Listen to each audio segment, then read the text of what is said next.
Bonjour, dans cette vidéo, on va commencer un projet en Flask avec MySQL et en utilisant Git. On va mettre en place le projet, puis je vais faire ensuite semblant que je suis un autre étudiant qui me connecte dans le fond puis qui va chercher le projet sur Git. La première chose qu'on va faire, c'est qu'on va ouvrir GitLab ici. Je me crée un nouveau projet. Create blank project. Vous auriez pu prendre template aussi, mais dans notre cas, ça fait le travail. Mon projet démo. Du texte. On s'assure qu'il est privé. Vous ne voulez pas que quelqu'un copie sur vous. Et Create Project. Une fois que j'ai ça, ça le fait un commit automatiquement. Vous allez voir qu'il est marqué Initial Commit, commit initial, avec le README qui va être à changer ici. Là. Je m'en vais cliquer sur Clone. Je m'en vais cliquer sur. Si ça vous tente de le regarder, je vous recommande d'utiliser SSH, mais c'est beaucoup plus simple HTTPS pour nous pour l'instant. Copie l'URL. Je m'en vais ici. Bouton droit de la souris ou l'emplacement que vous voulez. Je m'en vais sur le bureau dans mon cas. Git bash here.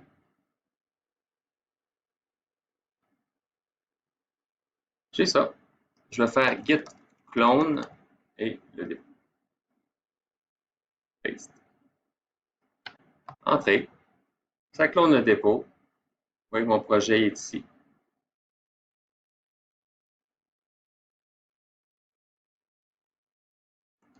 Parfait. C'est fait. Je vais rentrer dans mon projet. J'aurais pu double-cliquer. Je vais le faire. Mon projet. Code point. On veut ouvrir VS Code pour commencer à travailler dedans et faire nos manipulations initiales ici. Première chose que je veux faire, je veux me créer un environnement virtuel dans lequel je vais installer mes packages. J'ouvre le terminal, ici. Je vais faire Python-M, VENV, c'est le module qui m'intéresse, -M pour module, VNV, et je vais l'appeler VENV, le dossier dans le file qui va contenir mes paquets. Vous voyez qu'il s'est créé ici. Il est en vert parce qu'à ce moment, il va être suivi par Git. On va s'assurer que ce ne soit pas le cas plus tard, mais pour l'instant, il va être suivi par Git.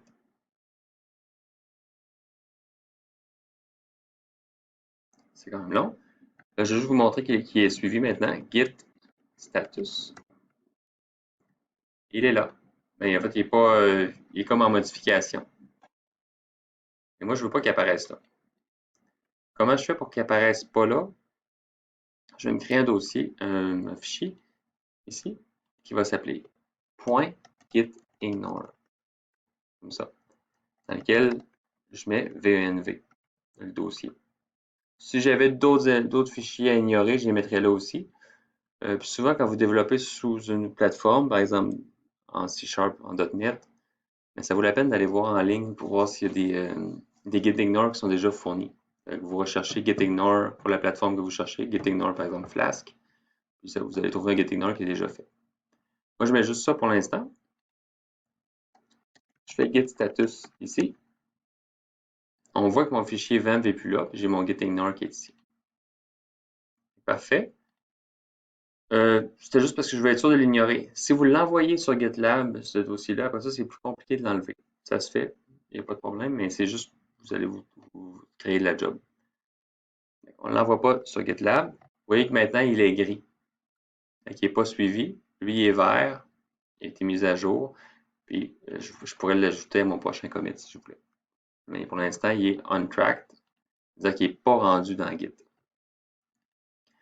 Ce que je vais faire ensuite, c'est activer l'environnement virtuel. Comme ça. Vous voyez maintenant que c'est marqué parenthèse VNV en avant ici. Une fois qu'il est activé, là, je peux installer mes packages. MPP. En fait, je vais aller plus simple. PP install. Puis le package qu'on veut, c'est MySQL, MySQL, connector et Python.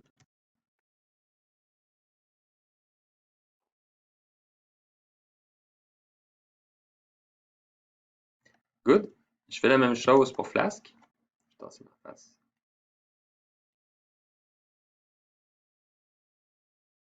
Pip install Flask.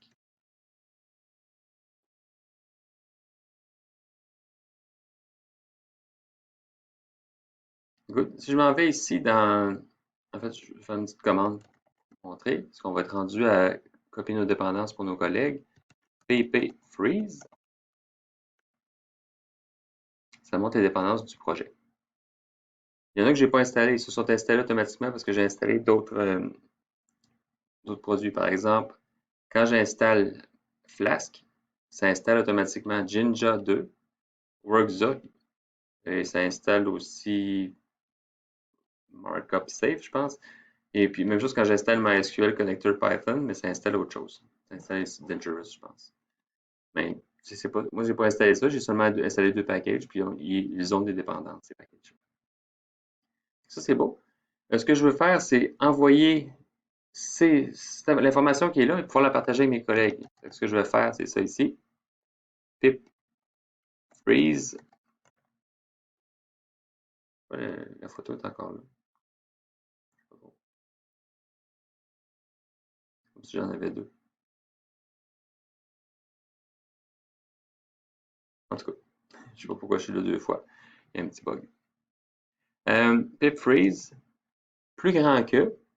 Ça fait en sorte que la sortie de la commande, oups, je vais l'écrire comme du monde, pip freeze, la sortie de la commande pip freeze va être envoyée vers un autre endroit. Moi, je vais l'envoyer vers un fichier. Je vais l'envoyer dans le fichier requis.txt. Regardez le contenu du fichier requis. C'est ce que vos collègues vont avoir besoin ici. Là, je n'ai rien fait encore, je n'ai pas fait de Python. Mais mon Git est configuré, mes dépendances sont configurées. J'ai créé un fichier requis que je vais pouvoir partager avec mes collègues.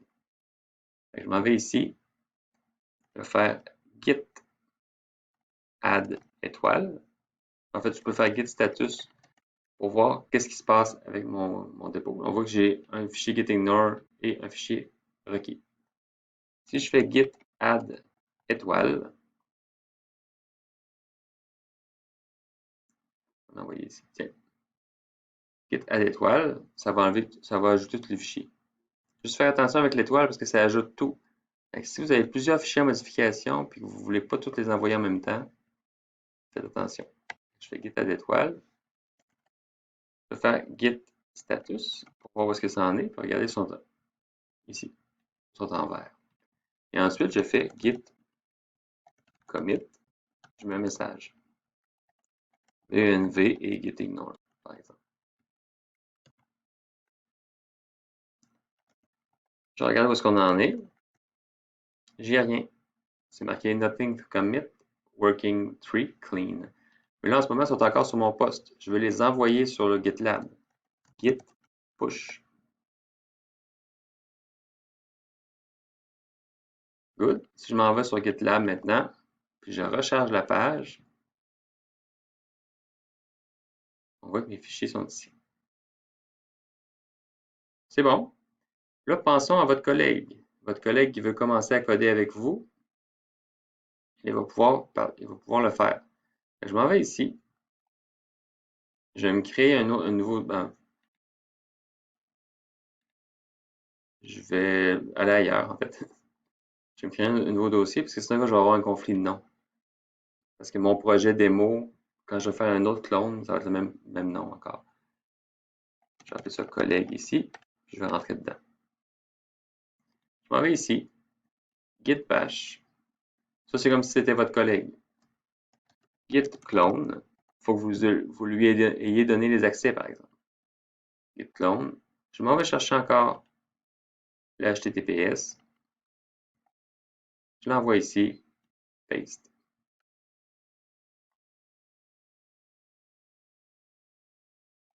Je rentre dedans.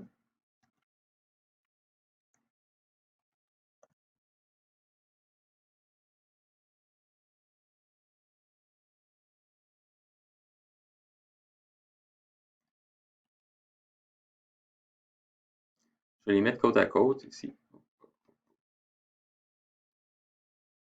C'est ça. C'est ça. Là, celui de gauche, c'est vous. Celui de droite, c'est votre collègue. Je m'en vais dans le terminal. La première chose que je vais faire, c'est que je vais me créer un environnement virtuel parce que je veux importer les dépendances que mon collègue m'a partagées.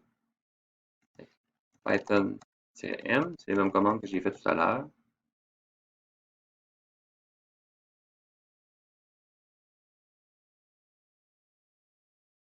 Après ça, on va lancer la commande avec pip. On va installer à partir du fichier. C'est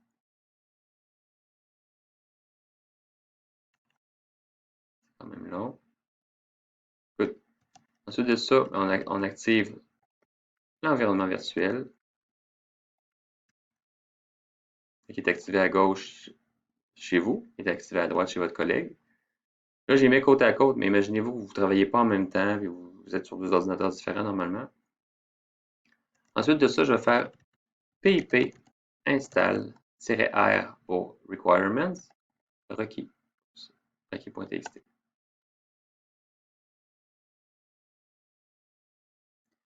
Ça, c'est en train de tout installer les dépendances dans le VENV.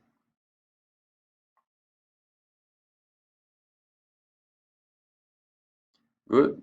Un petit message ici, c'est parce que mon PIP n'est pas à jour. Vous pouvez le mettre à jour en exécutant la commande qui est là. Euh, ensuite de ça, je vais aller voir Git status. J'ai rien. Mais je suis prêt à travailler, mes dépendances sont faites. Ce qui peut arriver quand vous allez travailler, c'est que vous allez, je vais le faire ici, git app.py, ça c'est sur votre poste, vous avez fait A égale 13. Vous êtes content de ça, vous faites un git, git add étoile, ou git add de votre fichier, git commit, création du fichier app.py. C'est git push. Ça, c'est vous qui faites ça. C'est rendu sur le serveur de GitLab. Votre collègue, qui est mon écran de droite, va faire git pull.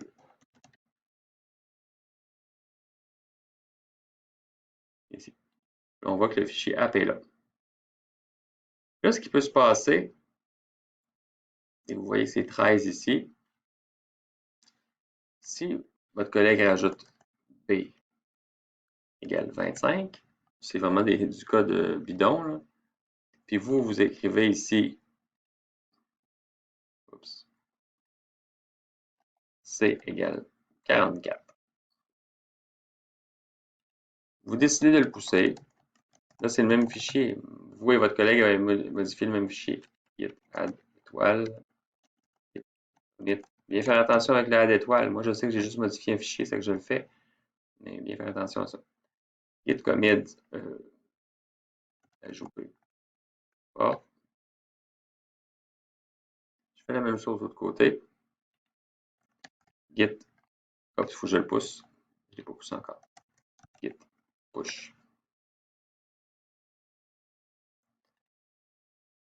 De mon côté ici, j'ai fait une modification. Git add, oops, git add étoile. Git commit ajouter. Là, quand je vais vouloir pousser, mais il va me dire, mais ton collègue a déjà fait une modification. On va faire pull. Je vais faire push en premier. Oh, il me dit quelque chose ici.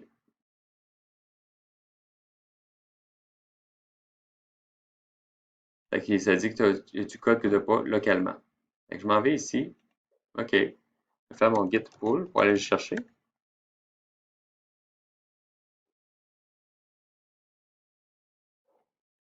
Et automatiquement, ici, vous avez vu qu'est-ce qui a été changé. Là, j'ai un conflit. Des fois, il y a des fichiers qui se font automatiquement, ça se merge, en fait, ça se fusionne automatiquement. Là, on décide, OK, qu'est-ce que je choisis? C'est ce qu'on appelle une résolution de fusion, ou un merge, en fait, en bon anglais. Vous avez des options ici. Accept current change, accept incoming change. Incoming, c'est celui qui s'en vient. Accept both changes. L'autre, je ne vois pas qu'est-ce qui est écrit. Compare changes. On a juste une ligne, c'est facile à comparer. Dans mon cas, mais probablement, je voudrais avoir les deux. Je fais accept. On voit que ça a disparu. Si vous voyez ça, chevron, chevron, head, chevron, chevron, ça c'est une clé de hachage, on va en reparler plus tard. Mais c'est parce que vous avez un conflit qui n'a pas été résolu. Il faut le résoudre. Moi, j'accepte les deux. Une fois que c'est accepté, vous allez faire Git status ici.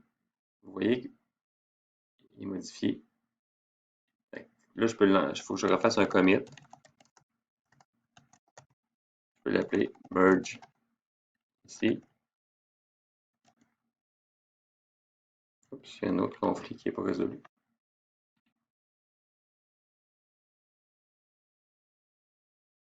Hop, dans le fond, c'est ça ici. Activé.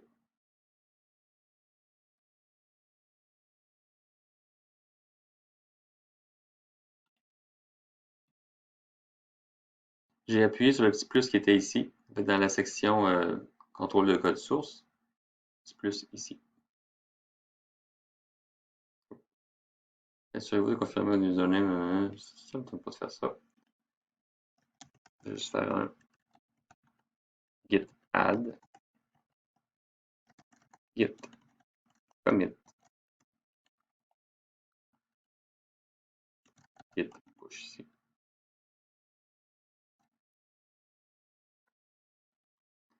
Et là, maintenant, votre collègue, vous voyez que si ça a changé aussi à gauche. Votre collègue, il ne l'a pas encore, qui est cet écran-là. Il y a encore l'ancienne version, mais quand il va faire git pull, il va avoir la nouvelle version automatiquement. C'est une partie qui n'est pas facile de faire des merges comme ça ici. Vous allez avoir en faire pour mettre toute votre vie ici. C'est juste garder en tête que faut regarder qu'est-ce qui s'en vient, puis qu'est-ce qui a été, est-ce que vous avez changé, ce que la personne a changé, et essayer de trouver, dans le fond, c'est quoi la version qui devrait être. Celui dans mon cas, c'était simple. Ça dépend grandement de la situation. Puis plus on a modifié de fichiers, plus on a de conflits en même temps, plus c'est difficile à gérer ici. Good. C'est tout. Là. Vous voyez que ça fonctionne relativement bien. C'est pas nécessairement complexe ici. Il faut juste comprendre les différentes parties du projet.